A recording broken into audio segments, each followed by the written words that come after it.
Muy bien, ahora sí que estamos empezando ya con la grabación grabada.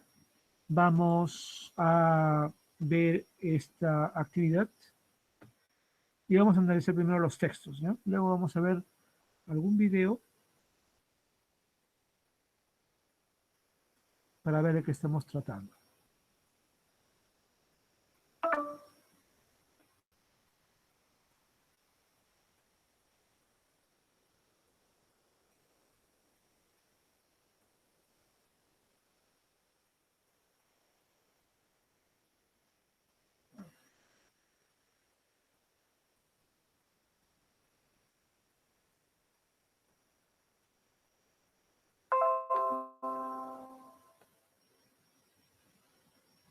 Bien, ya tienen ustedes ahí la actividad. Bueno, se ha movido un poco. Dice, explicamos situaciones en las que se vulneran los derechos de los pueblos indígenas u originarios. Es cierto que ahora, y creo que eso ha empezado en los años 70, los pueblos originarios o indígenas del Perú son reconocidos como parte valiosa de nuestra población y de nuestra cultura. De hecho, muchos artistas, expresiones culturales, amazónicas, originarias o indígenas, son reconocidas año a año como patrimonio cultural de la nación. Y de hecho, las migraciones han hecho que no sea para nosotros tan extraño cosas, características, gastronomía, ideas, costumbres, el arte de las zonas andinas y amazónicas. Por cierto, que antes de que hubiese la pandemia, cuando se promovía el turismo, se promovía también mucho el turismo vivencial en las zonas amazónicas, ¿no? Las comunidades nativas amazónicas. Y bueno, yo tenía la experiencia de viajar antes a Ucayali, a Madre de Dios, y la influencia de las culturas originarias dentro de ellas en el arte y en el turismo es muy fuerte y es muy valiosa porque es parte de su identidad. Entonces, de hecho, era algo que es muy valioso, pero no siempre fue así.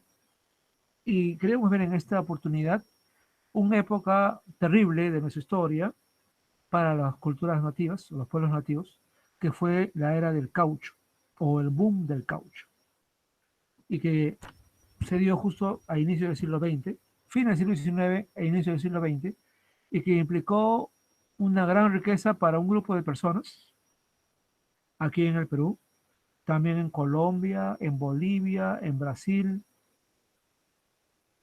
sobre todo, pero que se dio a costa de los pueblos nativos, ¿no? Y justamente por eso hay una serie de textos que vamos a ir viendo. Dice aquí, fuente uno, el cauche, un auge pagado con la vida de miles de indígenas.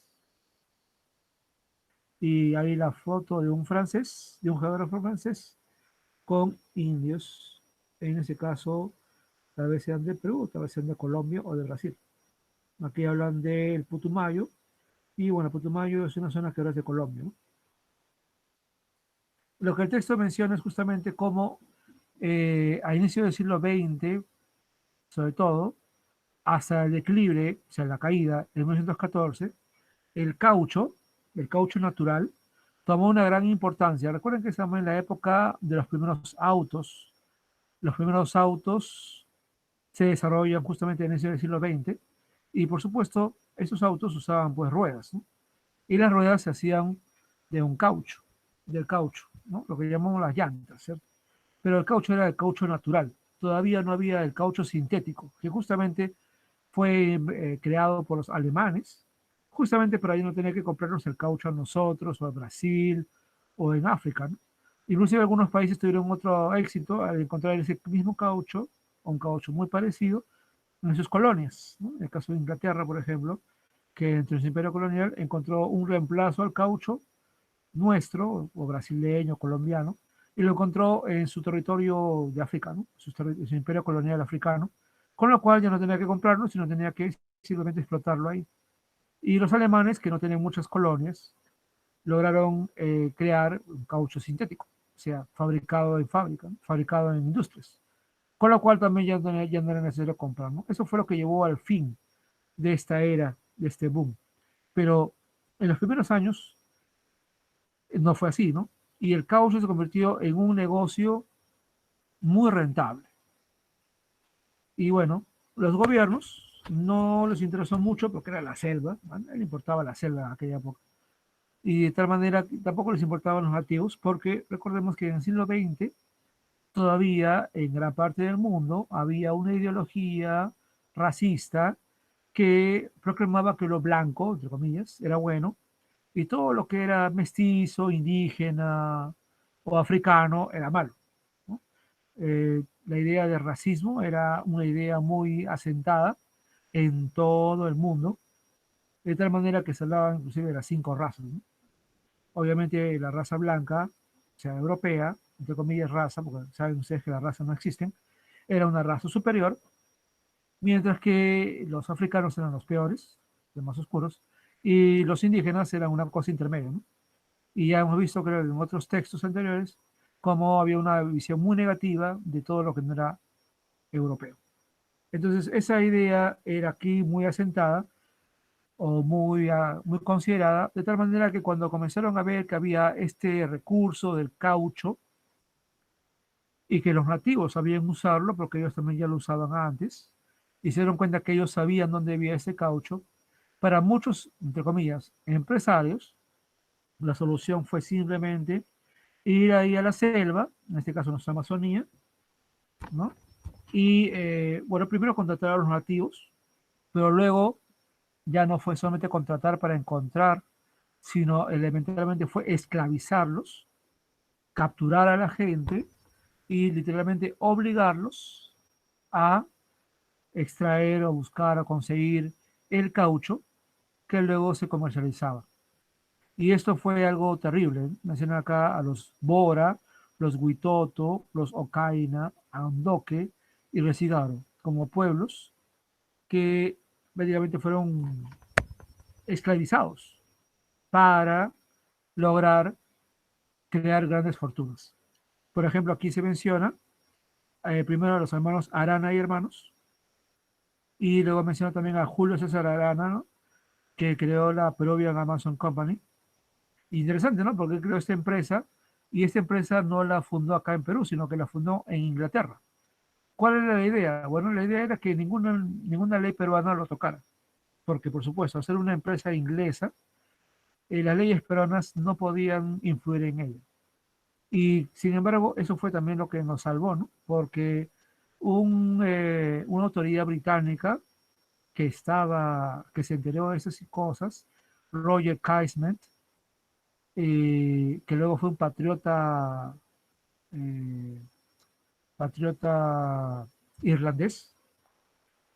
Él fue uno de los que denunció, él se enteró de todo esto por información diplomática también de otros, ¿no? Como él, embajadores, y él vino, investigó eso, hizo un informe indicando que eran empresas británicas las que hacían eso. Si bien eran empresas británicas, los dueños eran peruanos, habían colombianos, ¿no? Brasileños. Y justamente como eran empresas británicas, al ver esos informes terribles, porque realmente lo que les hacían a los nativos era horrible, eran cosas que ni siquiera se parecían a las de la colonia, o sea, la colonia era poco comparado con lo que les hacían. Y al ver esos informes, el gobierno británico tomó medidas y eso también ayudó a ponerle fin a este tipo de explotación. Entonces, acá inclusive se menciona que había un tipo de viveza llamada habilitación, ¿no? Aquí en el texto lo menciona, y que era básicamente lo mismo que se hacía en la época de la colonia, ¿no?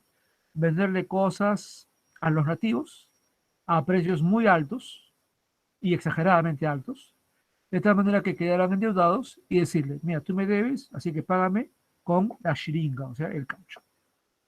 Pero del fondo era una forma explotadora, ¿no? Porque siempre los tenían así, entre comillas, endeudados y los hacían trabajar, ¿no? Prácticamente era una manera de justificar la esclavitud. Así que es cierto, a pesar que en el Perú no había esclavitud ya, desde la época de Castilla, en la práctica, en esos años sí hubo, porque estas personas prácticamente eran tratadas como si fueran esclavos. Pero hay que decir acá que los políticos peruanos no hicieron nada, no movieron ni un dedo, porque como eran nativos, no les importaban los nativos porque no los consideraban pues iguales. Y eso es algo lamentable, ¿no? Entonces el texto va mencionando estos casos, ¿no? Y hay un segundo texto, dice la explotación indígena en el boom del caucho. Y aquí se relatan cosas terribles, ¿no? Personas azotadas hasta la muerte, la violación se hizo algo común y seguramente también la pedofilia, seguramente, porque no había ningún tipo de control y porque como eran personas que no consideraban iguales, entonces hacían lo que querían.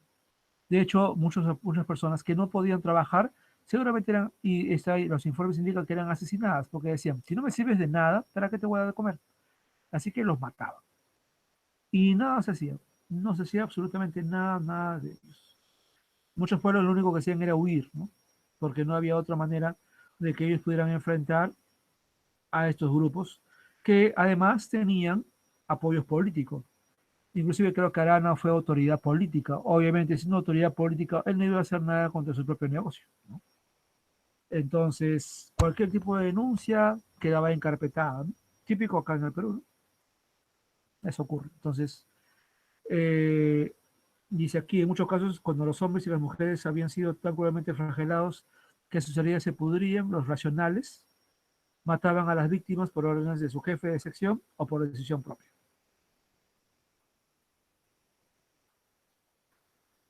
Entonces, no hacían nada por curarlos. Realmente era un trato inhumano.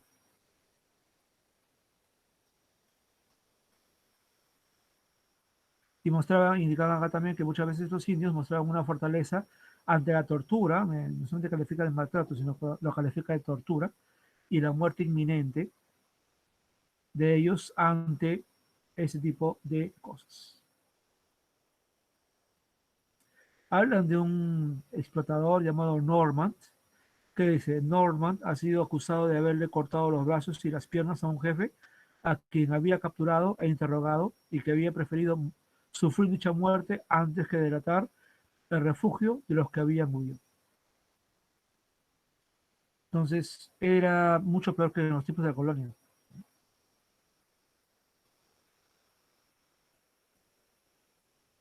Hay una fuente 3 que es el video de Aprende en Casa, que también ahora está ahí en el blog, y luego les voy a mostrar. Y sobre esto tienen ustedes que responder estas preguntas. ¿Por qué, cómo se explotó el caucho? ¿Qué tipo de tratos se dio a los indígenas? ¿Y cómo finalizó esta época de explotación? Dice acá, ¿el gobierno peruano sancionó a los responsables? La respuesta es bastante obvia, ¿no? En realidad se escaparon. Muy poca gente realmente sufrió algún tipo de castigo o de cárcel por esto, ¿no? Realmente no pasó nada. Las autoridades comenzaron a actuar recién cuando los ingleses tomaron medidas. Y miren que eran ingleses, ¿no? Solamente porque las empresas eran inglesas. Pero el gobierno peruano no hizo nada. Porque además estas personas pues pagaban impuestos. Así que al gobierno le importaba el dinero, no las personas.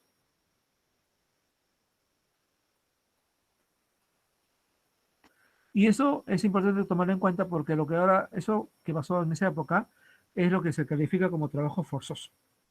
Y eso obviamente está prohibido, está en contra de nuestros derechos humanos. Lamentablemente todavía hay muchos casos a nivel mundial donde existe este tipo de trabajo, ¿no? Trabajo forzoso, sobre todo con los inmigrantes. Recuerden que hay muchas situaciones de inmigrantes en Centroamérica, en África por las guerras y sobre todo por el terrorismo islámico. Y por ejemplo en Siria, Afganistán, donde hay guerra, igualmente, ¿no? Los millones de africanos que intentan ir a Europa son otro ejemplo de esto y a veces se encuentran con que hay gente que se aprovecha de eso para hacerlos trabajar de manera de trabajo forzoso y si no, la única manera en que tienen un tipo de trabajo para ganar algo de dinero, ¿no? Entonces hay quienes los ayudan y hay quienes también los explotan, ¿no? Lo cual es terrible. Entonces, eso ocurre a nivel mundial todavía, ¿no? Luego viene la fuente 4, ¿no? Situación de trabajo forzoso en Perú. Y aquí se mencionan casos más bien actuales, ¿ya? Es decir, estos casos se están pasando todavía, ¿no? Y pasa, por ejemplo, con la tala ilegal de árboles, la minería ilegal, el trabajo doméstico. Entonces, el texto nos indica que hay ese tipo de cosas y que, por ejemplo, esos contratos es muy parecido a lo que se llamaba la habilitación en la época del caucho o lo que en la época de la colonia se conoció como repartimiento, ¿no? Es decir, darle algo a alguien que trabaja para ti a sobreprecio, endeudarlo y hacerlo trabajar para que pague la deuda. Y eso, por ejemplo, es, como dije, viene de la colonia, se hizo en la República Aristocrática, se hizo en todo el siglo XX, se hizo con el caucho y todavía ocurre. Al pleno siglo XXI todavía ocurre. La única diferencia es que ahora sí, eso obviamente está penado y ahora hay leyes que van en contra de eso, de tal manera que este tipo de denuncias sí se pueden hacer conocer por la prensa y se pueden castigar, ¿no? Pero que ocurre, ese tipo de cosas ocurren, ¿no?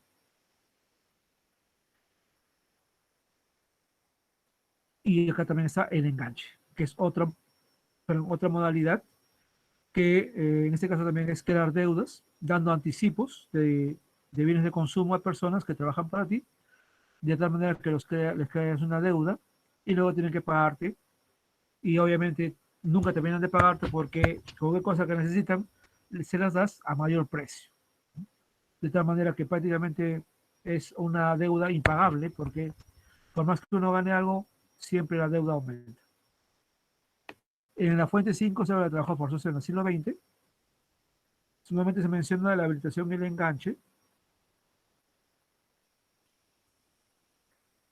Y se menciona que son prácticas que venían desde la colonia. Entonces, en base a esto, ustedes van a responder qué derechos fundamentales de los pueblos indígenas originarios fueron vulnerados durante el boom del caucho. Mientras más derechos mencionen, mejor, porque en realidad fueron muchos.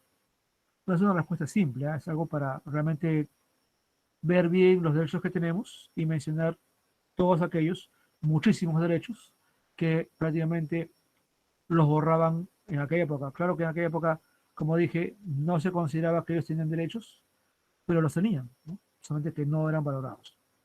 ¿Quiénes y cómo supervisaban la forma en que se desarrollaban los trabajos? ¿No? Acá hablamos de los capataces, que eran pues los que mandaban y ordenaban las torturas, los castigos, las violaciones y los asesinatos. ¿Por qué los mecanismos de trabajo forzoso siguen funcionando de esa manera? Es una muy buena pregunta, ¿no? Yo creo que tiene mucho que ver con nuestra informalidad, ¿no?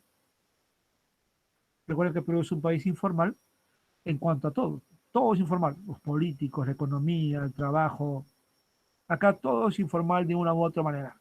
Y, por ejemplo, el trabajo ahora es más informal que antes, porque si en época antes de la pandemia se decía que, por ejemplo, por lo menos el 70% del trabajo era informal, ahora ya estamos cerca del 80%, si no de repente un poco más.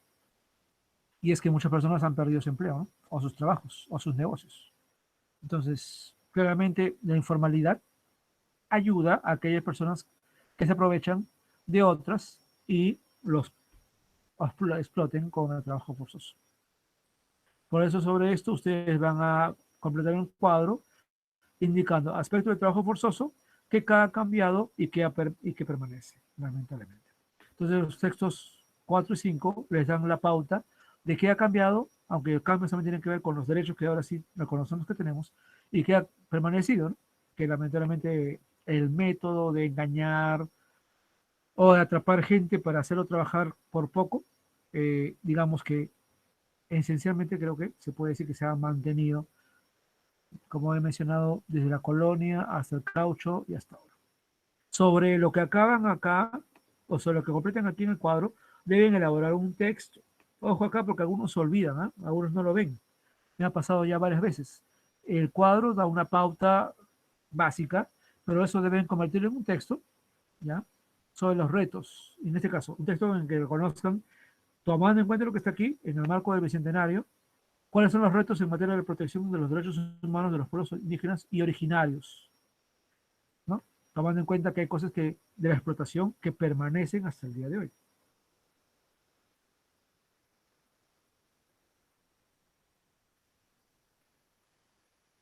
¿Ya? Y luego de eso viene ya la parte de reflexionar, como siempre, un par de preguntas para ver qué hemos aprendido, en este caso de los derechos y sobre la explotación de los pueblos originarios en la época del boom cauchero y lamentablemente hasta ahora.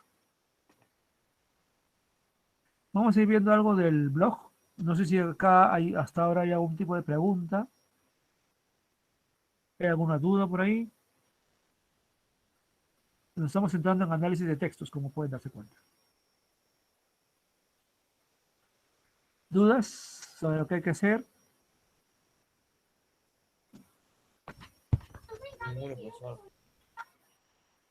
Ya, ok, perfecto, si no hay ninguna. He conseguido algunos datos y también algunos videos que nos van a dar una pauta. Creo que podemos ver alguno. Todavía tenemos unos minutos.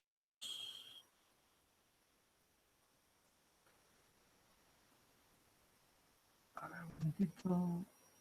Ya.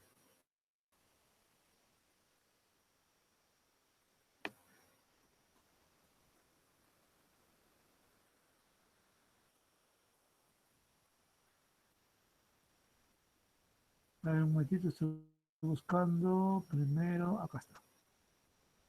Ya, ahí está. Situaciones de explotación de los pueblos originarios o nativos. Mientras va cargando los videos, por ejemplo, tengo acá un cuadro que encontré.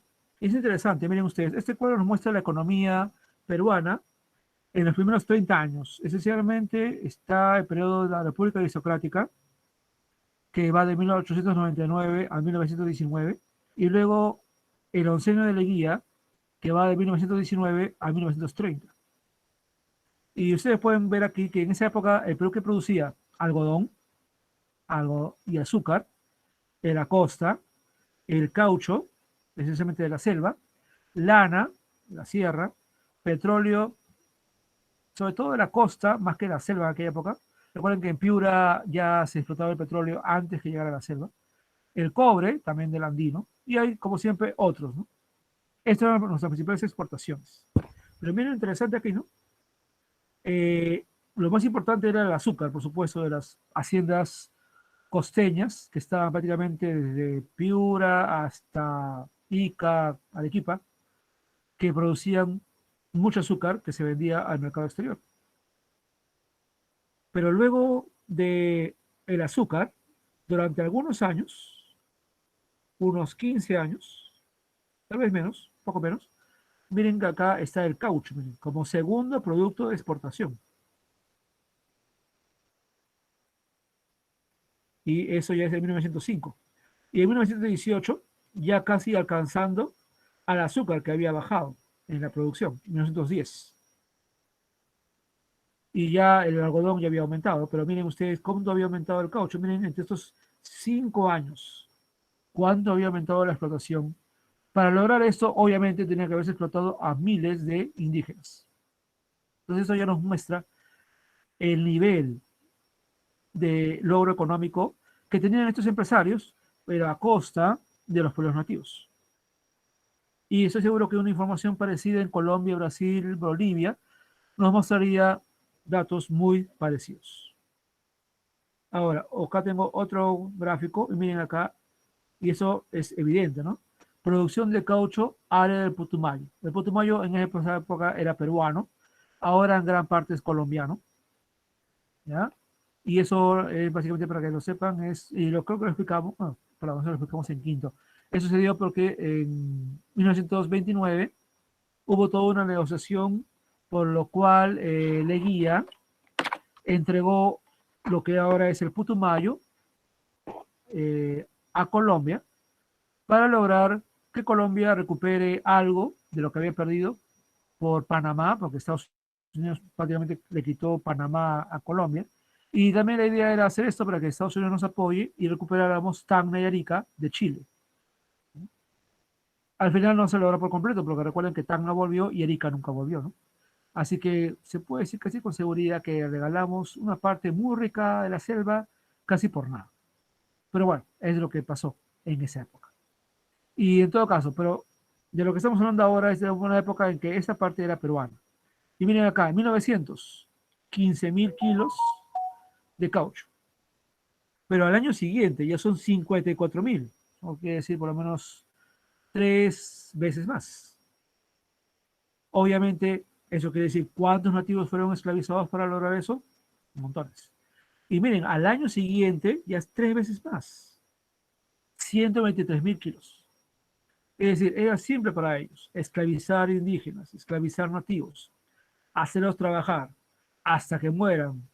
Y si no, torturarlos, perseguirlos. Y si es necesario secuestrar más gente, capturar más gente, capturarlos. Ese era el método. Al año siguiente ya ha aumentado, ya no es el doble, pero ha aumentado a 200, más de 200.000 kilos. Y al año siguiente casi el doble, 343.000 kilos. 1905 sigue aumentando. 470.000 kilos, más de eso. Y el año 1906, miren, el doble, definitivamente. Entonces, esto nos muestra, ¿no? ¿Por qué? Y eso obviamente hubiera seguido continuando, ¿no? Como vemos, de 1905 a 1910, a nivel peruano, el caucho también se convirtió en el segundo producto de exportación. Entonces, esto nos está indicando el nivel de explotación que había a los nativos. Esto quiere decir también mucho dinero para los Arana, los Fitzgerald, perdón, y muchos otros que se hicieron ricos a costa de los nativos. Acá está el programa de Aprende en Casa que les va a ayudar para hacer la pregunta, ¿ya? Recuerden que hay ahí, creo que en el primer caso hay dos textos y este video, ¿ya? Así que mírenlo para que puedan tomarlo en cuenta que es un complemento.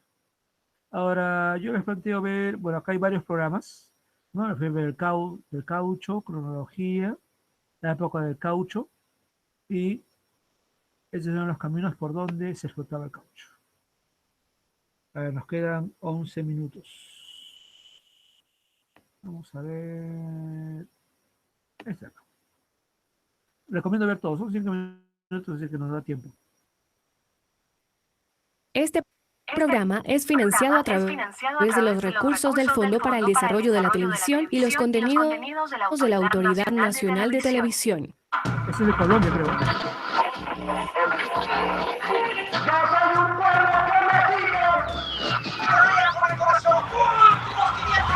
Como un momento de celebración femenina. Qué rico esto que esté pasando, que ustedes aman en mi departamento.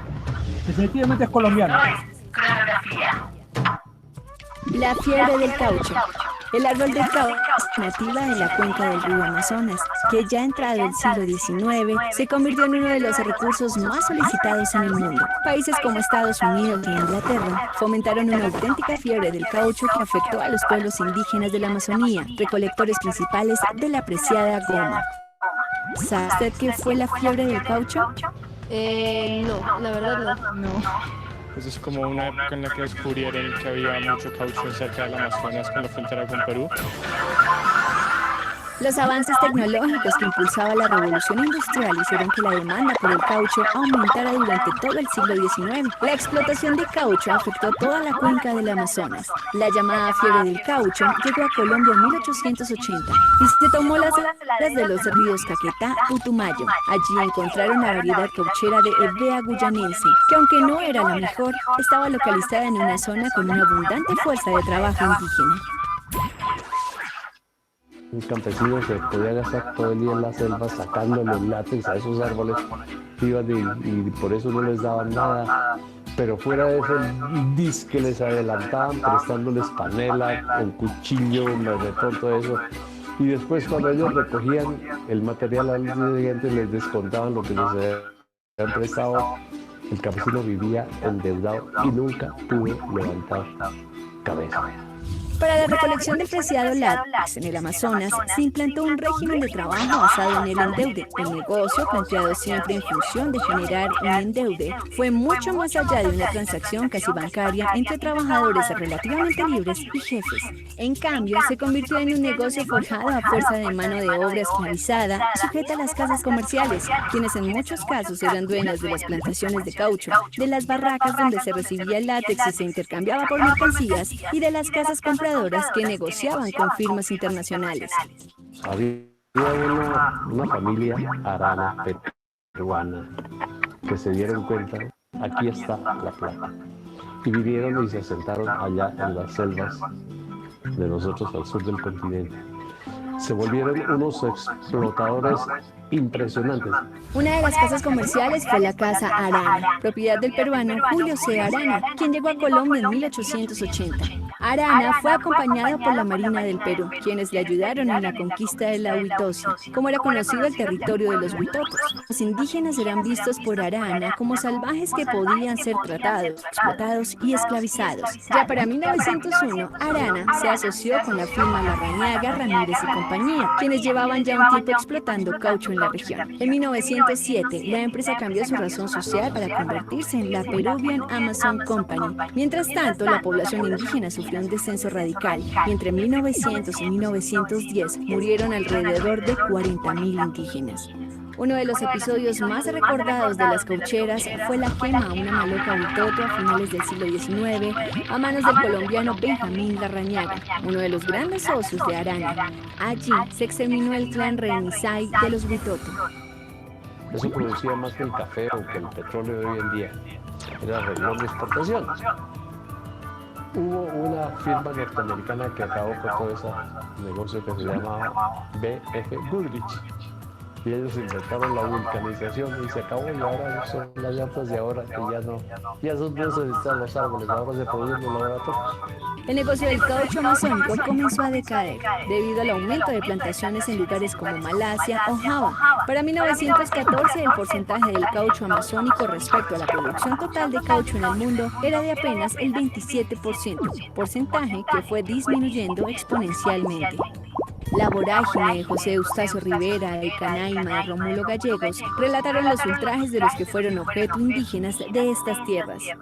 Mucha gente en este país no se interesa suficiente, no nos interesamos suficiente por la historia del país, y es algo que uno necesita, porque uno no sabe de dónde viene, no sabe qué hacer con lo que tiene. Este programa fue financiado a través de los recursos del Fondo para el Desarrollo de la Televisión y los contenidos de la Autoridad Nacional de Televisión. Muy bien, supongo que esa Autoridad Nacional de la Educación es igual que el Canal 7 para nosotros, ¿no? Bueno, entonces el canal colombiano, miren, claramente ellos se identifican, ¿no?, a Julio César Arana, peruano, como un explotador, y mencionan ahí que él vino a lo que ahora es Colombia, porque en esa época no era Colombia, pues era peruano, ¿no? Ahora es colombiano. Muy bien, entonces el video muy breve, pero nos dice bien, ¿no? Y ahí menciona inclusive la cantidad, ¿no? 40.000 en ese periodo nativos muertos. Seguramente diferentes datos estadísticos podrían indicar de repente muchos más, y de hecho cuántos más no se conocerán, porque no creo que haya habido estadísticas fidedignas en aquella época de aquellos pueblos, y cuántos más habrán muerto sin saber. Les recomiendo ver los otros videos, ya que por el tiempo ya no lo vamos a ver, pero en todo caso sacar la información, y sobre todo el video de Aprende en Casa, que nos va a ayudar con la tarea. Muy bien, no sé si hay alguna duda. Ahora sí, vuelvo a la clase. Entonces, tomando en cuenta el bicentenario, por supuesto, darnos cuenta de esto que pasó en el siglo XX nos debe llevar a una reflexión, ¿no? Porque ahora en la clase anterior estuvimos viendo cómo el bicentenario es algo que todos debemos tomar en cuenta, y debe ayudarnos a la reflexión de aquello que estamos mejorando, aquellos que hemos superado y aquellos que todavía no hemos logrado superar. Entonces, el texto, la tarea indica que hay, por ejemplo, trabajo forzoso, no tan terrible de repente en toda su dimensión como en la época de la era del caucho, pero que hay cosas de trabajo forzoso y explotación hay todavía. Y esa es una de las cosas que es un tipo de desafío que tenemos que afrontar, ¿no? Debería esta ser una oportunidad para ver ese aspecto y ojalá que el nuevo gobierno también tome medidas contra eso, ¿no? Porque casos de eso hay, ¿no? No se puede negar. Muy bien, ¿alguna duda sobre lo que hay que hacer en la actividad? No, profesor, todo claro.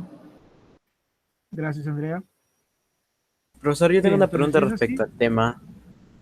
a ver, Miguel ¿Hubo algún Ángel, sí. resentimiento por parte de los indígenas? Sí, de hecho, ese resentimiento se manifestó en varias maneras. En primer lugar, muchos pueblos nativos se alejaron más, se escondieron más, por decirlo de alguna manera, huyeron, ¿no?, de sus zonas naturales de vida y se fueron hacia la selva más profunda para evitar el contacto con nosotros, ¿no?, con las personas, considerando la experiencia que habían tenido. Diferentes estudios que se han hecho sobre la Amazonía, y es que hay, bueno, en la zona de la selva hay algunos institutos que son específicamente creados para investigar todo lo que es de la Amazonía, ¿no? Y hay uno de ellos, que yo alguna vez fui a su biblioteca, y esa investigación, ahí se han hecho varias investigaciones a través del tiempo, ¿no? Y de hecho, uno de los textos viene de un autor de ellos, ¿no?, que es Alejandro Chirif. Y lo que los pueblos indican, lo que los pueblos nativos tienen claro, es que muchos de ellos eh, recuerdan lo que les pasó a sus abuelos, ¿no? Y recuerdan eso con una memoria de temor, ¿no? De terror. Entonces, de la misma manera que nosotros, por ejemplo, podemos contar nuestra historia y recordar cosas que nos han pasado, que nos han afectado mucho, ¿no? Para los pueblos nativos, la era del caucho fue lo peor de lo peor, ¿no? Porque ni siquiera en la colonia les había pasado algo así, porque en la colonia o no habían llegado a conocerlos, o los españoles no llegaron hasta allá, ¿no? O llegaron a evangelizarlos, pero no a explotarlos de esa manera, ¿no? Porque no veían que la selva había algo valioso, pues. Entonces no había ese trato, pero sí, la era del caucho fue una cosa dramática, fue algo chocante para ellos, de tal manera que tienen eso muy en claro y eso creo que ha revalorizado mucho la conciencia de ellos, de tal manera que cuando en los años 70 se comenzó a valorar lo indígena, comenzaron a llover los estudios sobre la era del caucho. De tal manera que ahora, y es evidente, ¿no?, conocemos ampliamente mucho de lo que pasó ahí, porque ahora sí se estudia eso para tomar conciencia de qué ocurrió. Entonces, muchos pueblos nativos yo creo que lo tienen muy claro y como parte de su conciencia indígena, conciencia cultural, es el hecho de no dejar que eso vuelva a ocurrir, ¿no? Alguna vez he visto también que algunos artistas indígenas toman la era del caucho como tema de su arte. Tal vez porque como ya hay mucho de tradición oral,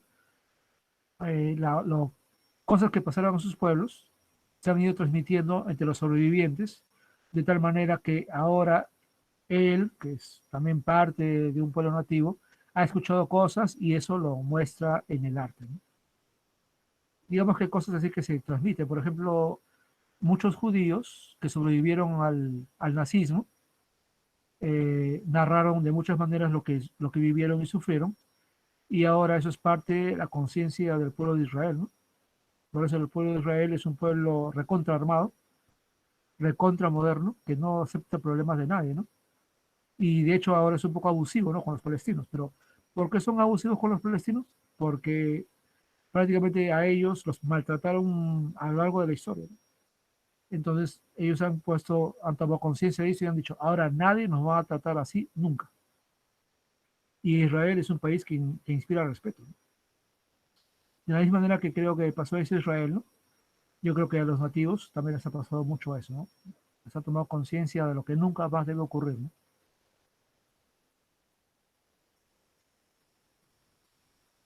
Me atrevería a decir que también nos pasó con Chile, es decir, la guerra con Chile, que fue catastrófica para nosotros, también ha significado para nosotros una toma de conciencia, ¿no? Nunca más estar mal preparados ante cualquier problema, ¿no?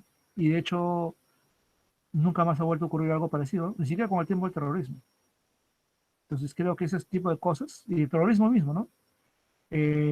Todo lo que significó el terrorismo, los 20 y tantos años de terrorismo en el Perú, nos han dejado una conciencia y sobre lo que no queremos que vuelva a ocurrir y lo que no queremos que ocurra, ¿no? O que vuelva a pasar. Y creo que muchos que votaron por Keiko Fujimori votaron pensando en eso, ¿no? No al comunismo, recuerdan que su eslogan, ¿no? Claro que es un poco jalado los pelos, ¿no? Pero, o un poco tendencioso, pero no se puede negar que seguramente muchos pensaron en eso al votar. Así que hay cosas en la historia de los pueblos y de los países que nos hacen tomar conciencia y cambiar nuestra forma de pensar, ¿no? Y yo creo que es un ejemplo, en este caso, de los nativos con el caucho.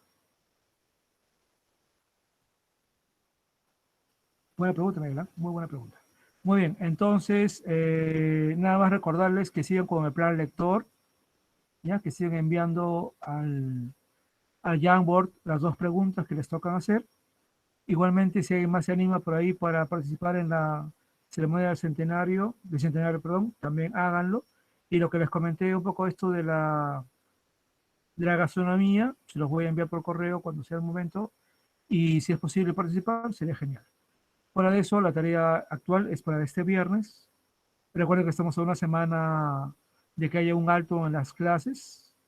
Y como siempre, ¿no? Siempre las 2 semanas de vacaciones de medio año, que este año sí van a ver.